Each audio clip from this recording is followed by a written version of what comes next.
আসসালামু আলাইকুম ভিউয়ার্স, আপনারা যারা দেশ এবং দেশের বাড়ি থেকে দেখতেছেন আপনাদেরকে জানাই অসংখ্য ধন্যবাদ। আজকে আমরা প্রতি স্কয়ার ফুট গ্রেড বিম ঢালাই করতে কত টাকা খরচ হয় মালামাল সহ আমরা আজকে জানবো। তো আমরা এখানে যে ডিজাইনটা এঁকেছি এটা 850 স্কয়ার ফিট জায়গার ভিতরে এই গেট বিমটা।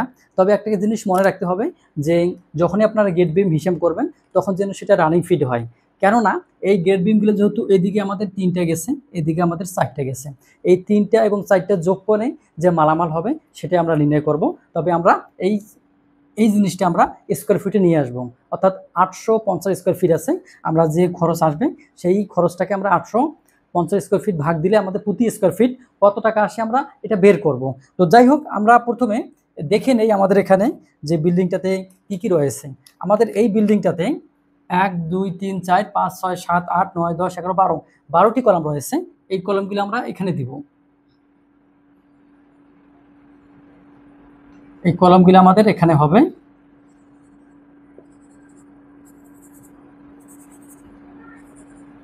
এখানে হবে, আর এই জায়গাতে আমাদের কি হবে, সিঁড়ি হবে। আমরা এটা একটা ব্ল্যাঙ্ক দেই বা ফাঁকা দিয়ে রাখি, এখানে আমাদের সিঁড়ি হবে। আর আমাদের রুম হবে 3টা, 1 2 3। এখানে আপনার kitchen room, dining space, toilet, এগুলো সব কিছু হবে এই 850 স্কোয়ার ফিট। মোট হচ্ছে আমাদের এই জায়গাটা হচ্ছে 850 স্কোয়ার ফিট আমরা পেলাম। এখন আমাদের দেখতে হবে এই গেট বিমের সাইজ কত আছে, রডগুলো কি কি ব্যবহার করা আছে। আমাদের এই গেট বিমের সাইজ আমরা যদি একটা গেট বিম এইভাবে কেটে দেখি, অথবা আমরা এইখানে একটা সেকশন নিলাম, এই সেকশনে আমরা কি দেখতে পাবো, আমরা যদি বলি যেটা এ সেকশন, তাহলে আমরা এখানে যে সেকশনটা নিয়েছি এটা হচ্ছে এই যে সেকশন সেকশন। আমরা যেহেতু এই কলামগুলো কাছাকাছি এবং প্রায় মাপ সমান সমান দিকে, এই কারণে আমরা এই যে গ্রেড বিমের সাইজটা নিয়েছি তা হচ্ছে 10 ইঞ্চি বাই 10 ইঞ্চি, অর্থাৎ এটা হাইটও হচ্ছে 10 ইঞ্চি, এর প্রস্থ হচ্ছে 10 ইঞ্চি। তো 10 ইঞ্চি আমরা দিলাম। আমরা কিন্তু সবগুলো এই জিবির মাপগুলো একই, জিবির মাপগুলো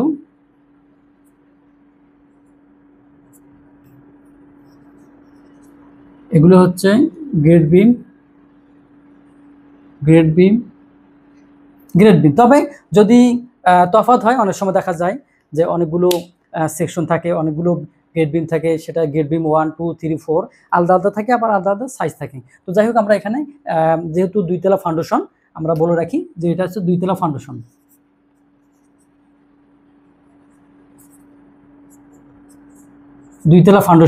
এই কারণে আমরা মোটামুটি সবগুলোকে একই সাইজে রেখেছি, অর্থাৎ 10 বাই 10 দিয়েছি। এখন আমরা রডের যদি দেখি যে আমাদের কোন কোন রড ব্যবহার করা হয়েছে। আমাদের এখানে যে রডগুলো ব্যবহার করা হয়েছে, এই রডগুলো আমাদের 4টা হচ্ছে স্ট্রেট রড, অর্থাৎ নিচে 2টা উপরে 2টা। এটা হচ্ছে 16 mm, অর্থাৎ নিচে 2টা 16 মিলি, যেটাকে আমরা যদি 5 সুতা বলতে পারি, 5 সুতা রড, উপরে 2টা 5 সুতা রড, তিনটা 2 আর 2 4টা আমাদের চলে গেল, একটা আমাদের এক্সট্রা। অর্থাৎ এক্সট্রা কখনো উপরের দিকে হবে, কখনো আবার নিচের দিকেও হবে। তাহলে আমরা লিখতে পারি যে এক্সট্রা রড আমাদের কি 16 mm একটা রড, আমরা এক্সট্রা রড একটা দিব, সেটা উপরে হবে এবং নিচে হবে। তো যাই হোক, সেই ব্যাপারেও আমরা আলোচনা করব। তো আমরা এখন আমাদের যদি মালামাল নির্ণয় করি, খোয়া, সিমেন্ট, বালি, রড নির্ণয় করি, আর তার আগে আমাদের আরেকটা লাগবে তথ্য, সেটা হচ্ছে এই যে স্ট্রাপ। এই স্ট্রাপগুলো আমরা লিখতে পারি যে 10 mm ডায়া অথবা 3 সুতা রড। আমরা এই রডটা দিব 5 ইঞ্চি, 7 ইঞ্চি বাই হচ্ছে 5 ইঞ্চি, এরকম আমরা দিব।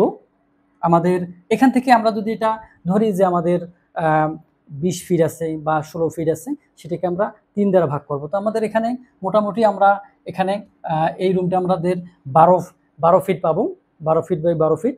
তো সেক্ষেত্রে আমাদের 11 ফিট সামথিং। তো আমরা যদি এটাকে ভাগ করি, তাহলে আমাদের এখানে আমরা L/3 এবং এখানে L/3, এই অংশটাতে আমরা যদি ধরি যে আমাদের এখানে মাপ চলে আসে, তাহলে আমাদের এখানে মাপটা আসবে 4 ফিট, এখানেও 4 ফিট, এবং মধ্যখানে আমাদের প্রায় 5 ফিট থাকবে। তো যাই হোক, এইভাবে কিন্তু দিতে হবে যে 5 7 5 এইভাবে ভাগ হবে। তো যাই হোক আমাদের এইভাবে কিন্তু সবগুলো হবে। আমি একটা দেখালাম। এখন আমরা যদি মালামাল নির্ণয় করি, আমাদের কিন্তু মোটামুটি যে তথ্যগুলো কিন্তু দেওয়া শেষ হয়ে গেল। আমরা এখন মালামাল নির্ণয় করব। আমরা মালামাল নির্ণয় করতে গেলে আমাদের প্রথমে আমরা রডটা হিসাব করি। রড আমরা 16 মিলি আমাদের রড লাগবে। আমরা কিন্তু সব দিকে আপনার 16 mm ডায়া রড, সেটা 4টা হচ্ছে স্ট্রেট, একটা এক্সট্রা। তো আমাদের রড লাগবে, আমাদের রডের প্রয়োজন হবে 500 কেজি গেল। এখন আমাদের স্টিরাফের জন্য, এই যে স্টিরাফের জন্য রড লাগবে। আমরা সর্বমোট এখানে আমাদের যে স্টিরাপ ব্যবহার হবে, এই স্টিরাপটা আমাদের যদি আমরা নির্ণয় করি, তাহলে আমরা এখানে 2 ইঞ্চি আমরা কভারিং রাখবো, যেহেতু এটা গ্রেড বিম। এখানে আমরা 2 ইঞ্চি, অথবা যদি আপনারা চান 1.5 ইঞ্চিও রাখতে পারেন। তো আমাদের এই স্টিরাপের জন্য রড লাগবে 200 কেজি। তাহলে আমাদের রডের হিসাব শেষ। আমরা এখন যোগ যদি করি, তাহলে আমাদের 5 আর 2 700 কেজি। এখন আমরা রেটটা যদি বসাই, অনেক সময় দেখা যায় কোনো জায়গায় 84 টাকা 85 টাকা, তো আমরা 86 টাকা রড ধরে হিসাব ধরে করব। 86 টাকা, তাহলে আমাদের 700 গুণন হচ্ছে 86, তাহলে আমাদের এখানে দাঁড়াবে 60,200 টাকা আমরা পেয়ে গেলাম। এরপরে 2 নাম্বার আসবে আমাদের সিমেন্ট ঢালাই করতে কত বস্তা লাগবে। আর আমাদের এখানে রেশিও হচ্ছে 1, 1.5, 3, অথবা আপনারা 1, 2, 4ও দিতে পারেন, আপনাদের ডিজাইন অনুযায়ী আপনারা করবেন। যদি আপনাদের 1, 1.5, 3 থাকে তাহলে 1.5, 3, যদি 1, 2, 4 থাকে 1, 2, 4। প্রথমেটা হচ্ছে সিমেন্ট, দ্বিতীয়টা হচ্ছে বালি, তৃতীয়টা হচ্ছে খোয়া। এই 3 ধরনের। অনেক সময় দেখা যায় এই খোয়ার পরিবর্তে অনেকে পাথর ব্যবহার করে, যেহেতু গ্রেড বিম নিচের কাজ আপনারা করতে পারেন, তবে রেশিও ঠিক রাখতে হবে। আপনারা 1, 2, 4 দেন অথবা 1.5, 3 দেন। তো আমাদের এই অনুপাতে বা এই রেশিওতে সিমেন্ট লাগবে। সিমেন্টের প্রয়োজন হবে আমাদের 30 ব্যাগ। আমরা প্রতি ব্যাগের মূল্য 550 টাকা করে ধরব, @ 550। তাহলে আমরা যদি 30 গুণন 550 দেই, তাহলে এখানে আমাদের 16,500 টাকা সিমেন্ট বাবদ লাগবে। এবার আমরা আসি 3 নাম্বার আইটেম, আমাদের স্যান্ড, বালি। আমাদের এই গ্রেড বিমটা ঢালাই করতে গেলে বালির পরিমাণ হবে আমাদের 60 সেফটি। তবে অনেক সময় দেখা যায় বালিটা বেশি লাগে, অনেক সময় বালিটা অপচয় হয়, আবার নিচে পড়ে থাকে। আবার দেখা যায় যারা কাজ করে তারা একটু বালি পরিমাণটা বেশি দিয়ে দেয়। তো যাই হোক, আপনারা 60 সেফটি, সে জায়গায় আপনারা 80 সেফটি বা 100 সেফটি এনে রাখবেন, তাহলে আপনাদের 60 সেফটি দিয়ে কাজটা শেষ হবে। তো যাই হোক, এখন আমরা যদি বের করি, আমরা রেটটা নেই। আমরা 40 টাকা রেট ধরলাম পার সিএফটি, 1 সিএফটি 40 টাকা। এখানে মোটা বালি এবং লোকাল বালি সহকারে এই রেটটা হচ্ছে বিভিন্ন জায়গায় বিভিন্ন রকম হতে পারে, এটা ধারণা দেওয়ার জন্য। 60 গুণন 40, তাহলে আমাদের এখানে 2400 টাকা লাগবে বালি বাবদ। এরপর আমরা 4 নাম্বার যে আমাদের শেষ আইটেম, সেটা হচ্ছে খোয়া। যদি খোয়া দেন খোয়ার হিসাব, যদি পাথর দেন পাথর হিসাব। এখন আমাদের খোয়াগুলো কতগুলো খোয়া লাগবে, আমরা লিখি ব্রিক চিপস।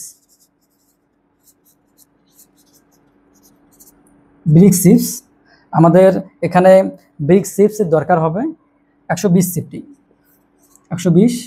সিএফটি। এখন এই 120 সিএফটি যদি আপনারা পিকিডিট আনেন, তাহলে পিকিডিটের দাম হিসাবও করা যাবে।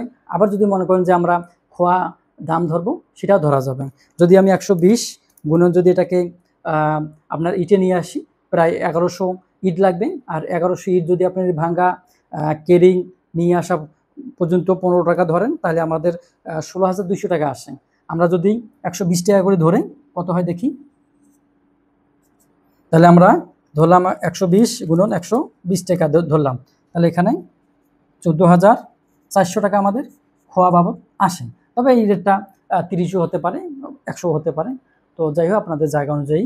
তাহলে আমাদের মোটামুটি শেষ হয়ে গেল মালামাল বাবদ। এখন আসবো আমরা মিস্ত্রি খরচ। আমাদের মিস্ত্রি যদি খরচ আমরা কন্ট্রাক্টে দেই তাহলে তার কন্ট্রাক্টের ভিতরে চলে যাবে। আবার যদি ধরি আমি যে আমরা এটা হাজিরা দিয়ে করাবো, তাহলে এটাও ধরা যায়, সমস্যা নেই। আমরা ধরলাম যে এই গ্রেড বিমটা করতে গেলে মিস্ত্রি বাবদ আমাদের খরচ হবে, আমরা লিখতে পারি 30,000 টাকা। আমরা লিখেছি লেবার বিল, লেবার বিল আমাদের 30,000। আবার বলি, যেহেতু আমাদের এটা কন্ট্রাক্টের ভিতরে থাকবে সেহেতু এটা কন্ট্রাক্টের ভিতরে চলে যাবে, কিন্তু আমরা যেহেতু পার স্কোয়ার ফিট বের করব এই কারণে আমরা কি করলাম, আমরা এটাকে একটু আলাদা করে নিলাম। তো যাই হোক, আমরা যদি এখন যোগ দিই সবগুলো, আমাদের এখানে আমরা মার্ক করি 60,000, আমাদের রড বাবদ 60,200 চলে গেল। এরপর সিমেন্ট বাবদ আমাদের 16,500, এরপরে আমাদের বালি বাবদ 2,400, এরপরে আমরা পাবো খোয়া বাবদ 14,400, এরপরে পাবো আমরা লেবার মিস্ত্রি বিল 30,000।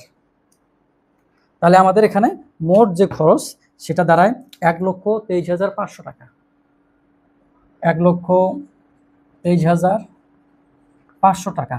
এখন আমরা এটাকে যদি স্কোয়ার ফিট হিসেবে ভাগ দেই বের হবে, অথবা যদি আমরা রানিং ফিট হিসাবে ভাগ দেই বের হয়ে যাবে। আমরা যদি স্কোয়ার ফিট হিসেবে ভাগ দিই তাহলে কত বের হয় দেখি। আমাদের যেহেতু এটা 850 স্কোয়ার ফিট, এই 850 স্কোয়ার ফিট দিয়ে ভাগ দিলে আমাদের প্রতি স্কোয়ার ফিট 145 টাকা।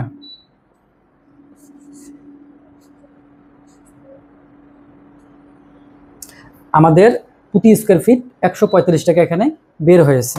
তো যাই হোক, আমি এখানে শেষ করব। আপনারা যারা নতুন অবশ্যই চ্যানেলটি সাবস্ক্রাইব করে রাখবেন এবং লাইক কমেন্ট শেয়ার করবেন। ভালো থাকবেন, সুস্থ থাকবেন। আজকের মতো বিদায়, আল্লাহ হাফিজ।